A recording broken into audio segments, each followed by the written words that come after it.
Tous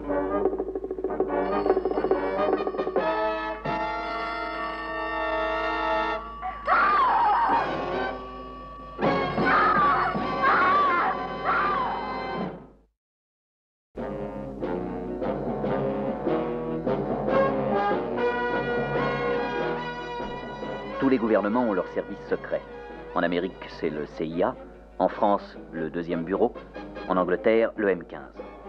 L'organisation atlantique a le sien aussi. Dans les cas difficiles, on fait appel à moi ou à quelqu'un dans mon genre. Oh, je me présente.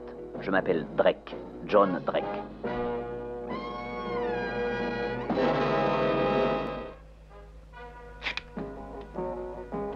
Alors, c'est fait? Oui, monsieur. C'est bon. Allez-y, docteur. Aidez-moi, voulez-vous?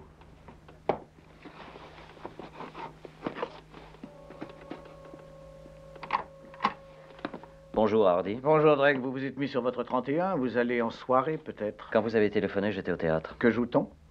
Jules César. Ah, Shakespeare. Tenez, venez par ici. Nous serons plus tranquilles. Oui. Qui était-ce? Un autre noble romain. Pietro Lambrosi. Cet ancien ministre dont la franchise n'a pas eu l'heure de plaire à certaines gens. C'était un homme très bien. Il avait beaucoup d'ennemis. Et comme les autres, tué d'une balle dans le dos. Vous m'avez demandé de vous avertir le plus tôt possible dès qu'un cas de ce genre se produirait encore. Merci.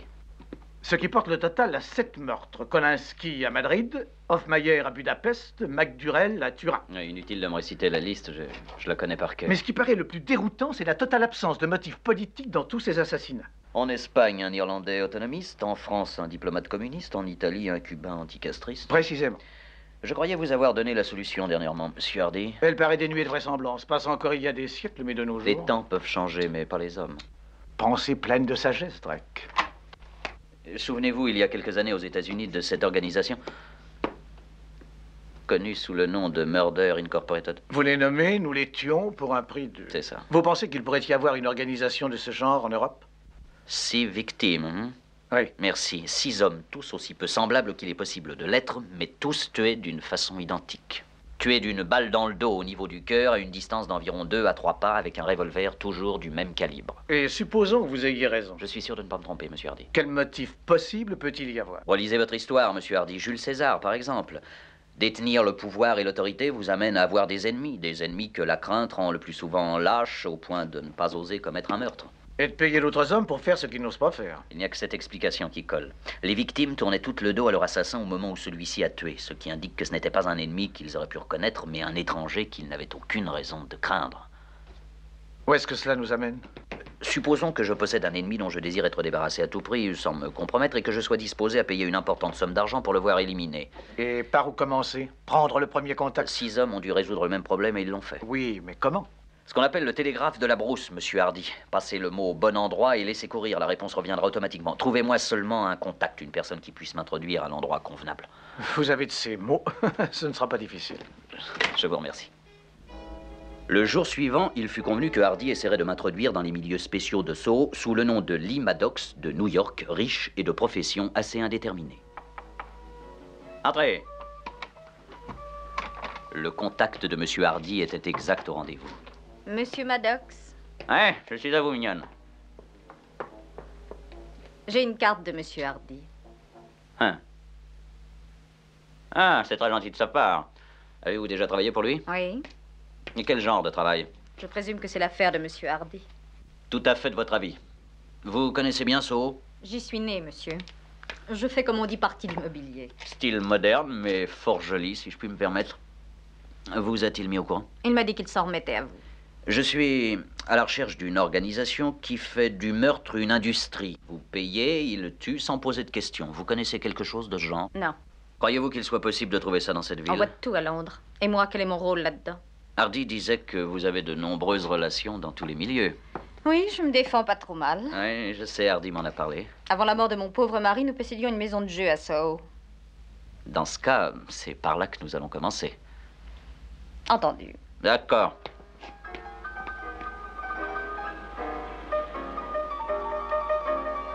Ce fut plus dur que je n'escomptais. Pendant 3 nuits de suite, nous fîmes la tournée des boîtes plus ou moins faisandées qui pullulent à Soho. Je laissais traîner ma ligne dans l'espoir d'attraper le gros poisson. le requin tueur d'hommes, mais sans résultat.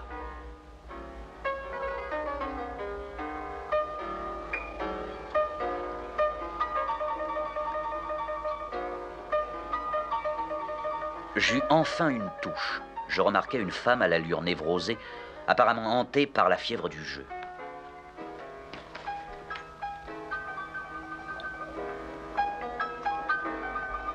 Neuf à la banque.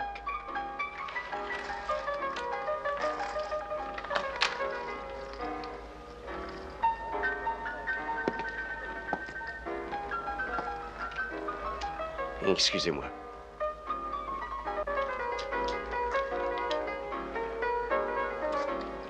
Le poisson n'avait pas mordu, mais tard dans la nuit, Kim put joindre la femme en question et l'amena à mon hôtel. La vue de quelques dollars lui calma les nerfs et raviva sa mémoire. Elle cita un nom. L'homme que je cherchais devait s'appeler Collingwood Nash d'après les cartes. Et les cartes me dirent même plus. Je vois une maison, une grande maison, dans un grand square. Ouais, ce grand square à Londres? Oui, Eaton Square. 385 Eaton Square. Ah, chérie, mais surtout, soyez discrète. Hein?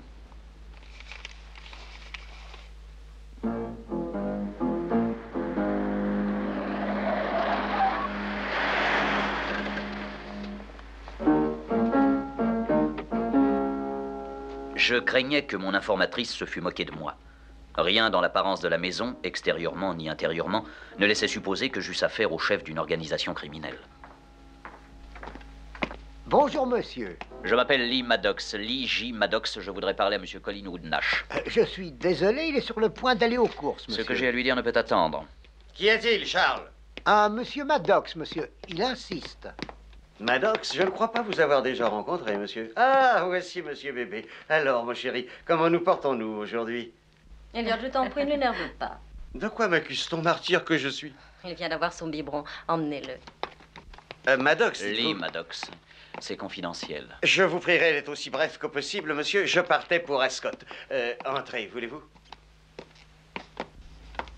Ah, c'est charmant et tout à fait intime. Je suis heureux que ça vous plaise, mais que puis-je faire pour vous, monsieur? Lee J. Maddox. Oh, veuillez me pardonner, mais j'ai tant de choses en tête actuellement. Et un de mes chevaux doit courir dans la 3e. Oui, je sais ce que c'est, moi aussi. Vous vous intéressez aux chevaux? Oui, Belmont, Saratoga, Churchill Downs, c'était le bon temps. Malheureusement, c'est loin tout ça. Si nous parlions de ce qui vous amène ici. C'est un de nos amis communs qui m'a donné votre nom. Tiens. Oui. C'est la première fois que je viens en Europe. Je n'ai pas de relations très nombreuses dans votre pays. Chez moi, en Amérique, j'aurais réglé cette affaire tout seul, mais certains faits nouveaux se sont produits et je sais que vous êtes le seul qui puissiez arranger ça. Mais à quoi faites-vous allusion? Je veux écarter une personne qui m'embarrasse. Je ne comprends pas. En d'autres termes, m'en débarrasser. Une personne que vous ne voulez plus à votre service. Si vous voulez, c'est un peu ça. Soyez plus explicite. Très bien, monsieur Nash. Je vais vous parler en langage clair. Je veux que cette personne soit éliminée à titre définitif, supprimée et enterrée. Et le plus tôt sera le mieux pour moi. Tout à fait insensé. Charles, veuillez reconduire monsieur Maddox, je vous prie.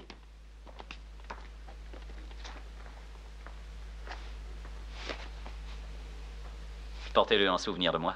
Monsieur Maddox. Oui? Quelle est votre adresse? Au Plaza, appartement 805. Ne soyez pas surpris si vous recevez la visite de la police.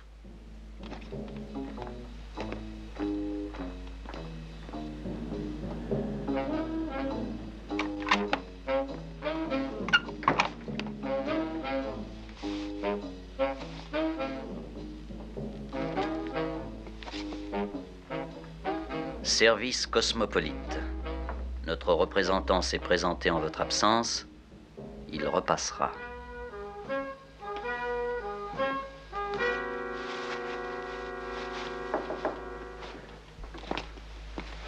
Allez, entrez.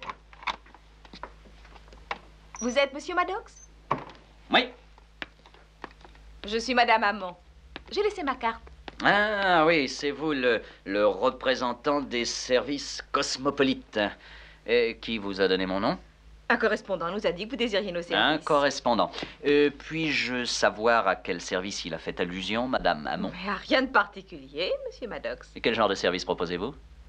Nous avons un slogan qui résume tout. Demandez, laissez-nous faire. Oui, mais encore. C'est tout, Monsieur Maddox. Demandez. N'importe quoi. Voyons, monsieur. Nous n'avons pas de temps à perdre, n'est-ce pas? Vous avez besoin de nous. Eh bien, que voulez-vous? Supposons qu'il s'agisse de tuer un homme. Ça peut s'arranger. Ce n'est pas une plaisanterie? Je reconnais que le sujet ne s'y prête pas. Très bien. Par quoi commencer, Madame Hamon? C'est déjà fait. Ce sera bien sûr assez cher. Nous vous demanderons 50 000 $ en petites coupures. Une fois la somme entièrement versée, vous nous laissez faire. C'est une grosse somme d'argent, j'espère que ça le vaut. Nous ne subissons jamais d'échecs. Vous me rassurez. Disons marché conclu, Madame Hamon. Bon. Vous aurez bientôt de mes nouvelles. Et n'essayez surtout pas de me faire suivre, Monsieur Maddox. Et si je le faisais? Le contrat serait annulé. Alors à bientôt. Tenez l'argent prêt pour 4 heures. Pour 4 heures, d'accord. 47, 48, 49, 50. Vous pouvez contrôler, monsieur. Non, inutile, je vous crois sur parole. Merci. Parfait, merci. Voilà le reçu. Je vous remercie. Au revoir, monsieur. Au revoir.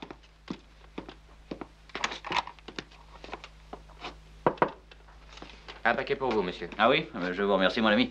Tenez, voilà pour vous. Merci. Au revoir. Merci, monsieur. Mon homme mordait de nouveau à l'hameçon. À moi de ne pas ferrer trop tôt pour ne pas le laisser définitivement échapper. La boîte était destinée à contenir l'argent, mais il y avait aussi une fiche à remplir. On me demandait 3 renseignements brefs et précis: nom, date et lieu.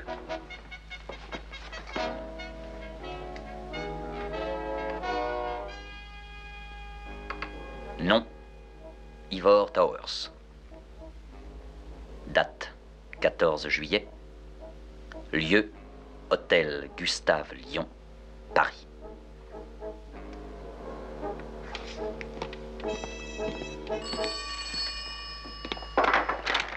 Ici Maddox. Bonjour, monsieur Maddox. Ici les services cosmopolites. Avez-vous reçu le paquet? Oui. Êtes-vous disposé à nous rendre la boîte? Oui. Comme convenu? Oui. Comme convenu. Il y avait une fiche à l'intérieur. Je l'ai vue et remplie. Parfait. Voulez-vous quitter l'hôtel immédiatement? De l'autre côté de la rue, prenez l'autobus 74. 74. Emportez la boîte avec vous et remplie, évidemment. Oui, bien sûr. Et après? Vous connaissez notre devise. Laissez-nous faire, monsieur Maddox.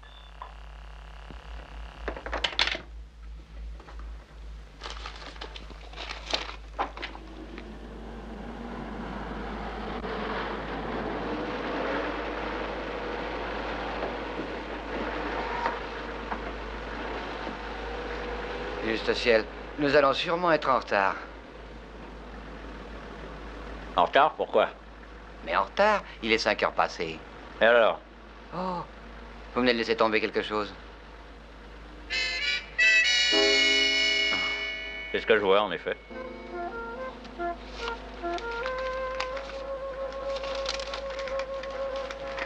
Il n'y avait pas de signature. On me priait de quitter l'autobus au prochain arrêt et on me donnait des instructions précises sur l'endroit où je devais déposer la boîte.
va très bien, Hardy. Il vous en a fallu du temps, Drake. Et alors? C'est réglé. Et mon sort aussi, j'en ai bien peur. Vous leur avez remis l'argent? Oui. Et vous pouvez lui dire adieu. Mais enfin, Drake, c'est une somme d'argent considérable. J'en suis responsable, songez-y. Oh, bah vous n'avez qu'à mettre ça sur les frais de représentation. Il n'y a pas de quoi rire. Il faudra que je rende compte à mon gouvernement. C'est bien dommage qu'il n'y ait pas un vrai Ivor Towers en visite à Paris le 14 juillet. Il l'aurait descendu et vous en auriez eu pour votre... Il me vient une idée. Quoi? Pas vous. Pourquoi pas?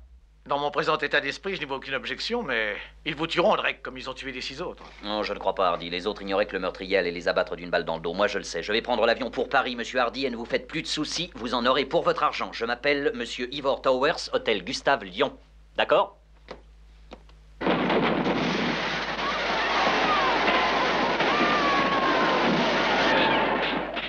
J'arrivais à Paris en plein 14 juillet. J'avais rendez-vous avec un inconnu dans un petit hôtel. Un inconnu qui avait pour mission de me loger par derrière, une balle dans le cœur. Comment me la servirait-il? Gravement, avec le sourire. Comment se présenterait-il à moi? Viendrait-il de la part d'un vieil ami oublié depuis longtemps ou pour me vendre le billet gagnant de la loterie nationale?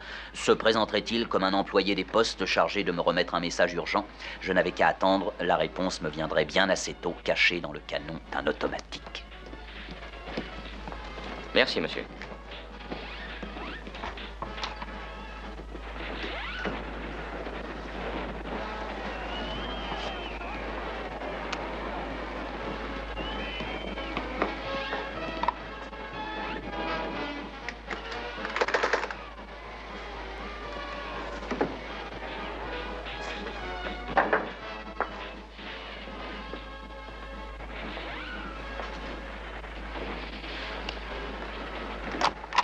Ah, quelle nuit. Les Français sont vraiment déchaînés ce soir. Vous êtes Monsieur Towers?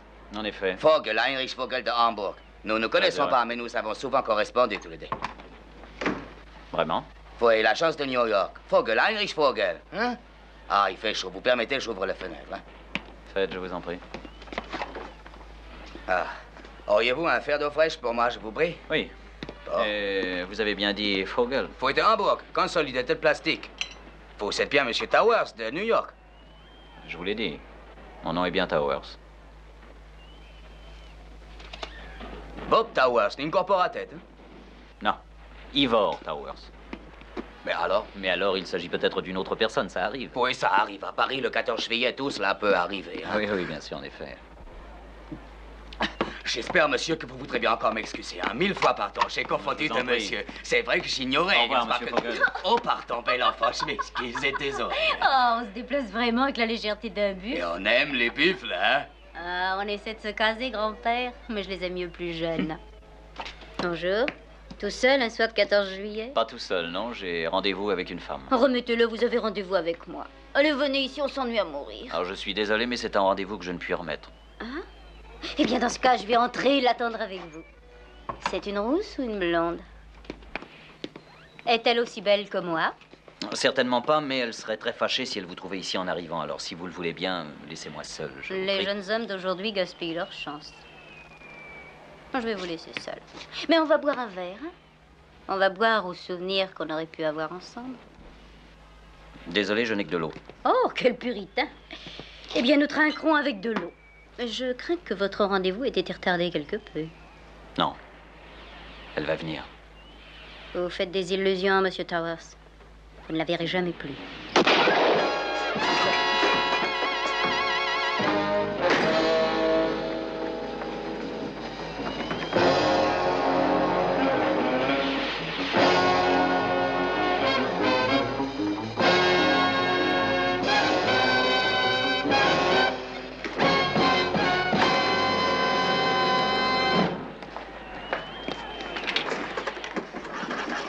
Alors, Davis, elle va sortir d'un instant à l'autre. Elle est brune, robe en lamé d'argent. Et surtout, ne la perdez pas de vue.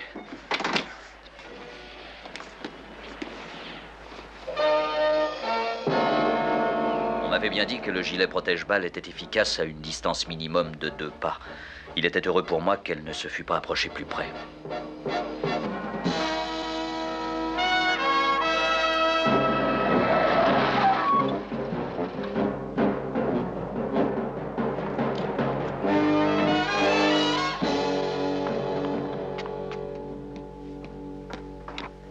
Est-ce que Monsieur Nash est ici? Il doit être sorti. Je crois qu'il me recevra. Maddox, sachez que je considère votre visite comme inopportune. Veuillez quitter sur le champ cette maison. Dites à votre femme de sortir. Je vous demande pardon. Vous m'avez entendu, dites-lui de sortir. Je crois qu'il vaut mieux faire ce qu'il dit. Mais pour qui se prend-il? Si cette affaire vous concerne en quoi que ce soit, Madame Nash, je vous l'aurais dit. Ce n'est pas le cas, je vous prie alors de sortir. C'est bon, sort.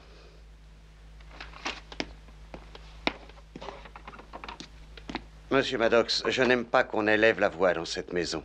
Ah, il est possible que je l'élève plus que ça encore. Veuillez vous expliquer, je vous prie. J'ai payé à votre espèce d'organisation la somme de 50 000 $ pour liquider Monsieur Ivor Towers. De quoi voulez-vous parler? 50 000 $ pour rien, c'est trop cher et vous allez me les rendre. Je vous avertis que cette fois, je vais envoyer chercher la police. Ce matin, Ivor Towers se promène tranquillement à Paris et à cause de cela, je risque de perdre 200 000 $. Charles, voulez-vous prévenir... 200 000 $ qu'une certaine affaire devait me rapporter. Charles, prévenez la police. Je voulais que Towers disparaisse. Je vous l'avais bien dit, non? À peine étais-je de retour à mon hôtel que votre représentant venait me rendre visite. Et vous étiez le seul à connaître mon adresse et le numéro de ma chambre. Le seul. Je vous en prie un moment, Charles. Vous avez vraiment une excellente mémoire. Ça paye quelquefois. Il y a un détail que vous oubliez. Peut-on savoir, Monsieur Nash? Towers a été liquidé. Maintenant, sortez. Désolé, mais je ne vous crois pas, Monsieur Nash. Sortez ou j'appelle vraiment la police. Vous? Vous appelez la police? Certainement. Vous n'oserez pas leur avouer que vous êtes complice d'un meurtre. Mais il n'y a pas meurtre, il est vivant. Je connais mes collaborateurs et je sais qu'il a été liquidé. Alors comment se fait-il que dans la presse française on n'en parle pas? Je ne lis jamais la presse française. Je demande des preuves, Monsieur Nash. Quel genre de preuves? Ce collaborateur qui a tué Towers, je veux le voir, et le voir tout de suite.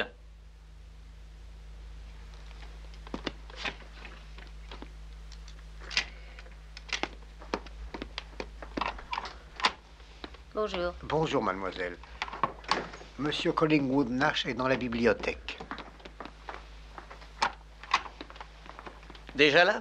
Vous n'avez pas perdu de temps. On m'a dit que c'était très urgent. Notre client et ami semble mettre en doute votre efficacité. À quel sujet? Towers. Il dit que vous ne l'avez pas tué. Mais si, je l'ai tué, et d'une seule balle dans le cœur. Qui ose prétendre le contraire? Moi.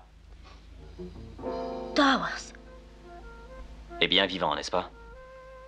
Que signifie cette plaisanterie? Si c'en est une, elle est plutôt mauvaise, vous ne croyez pas, Monsieur Nash? J'exige des explications. Je m'appelle Drake, John Drake. L'un de ces messieurs qui m'accompagne est le détective inspecteur Myers. L'autre est également de la police.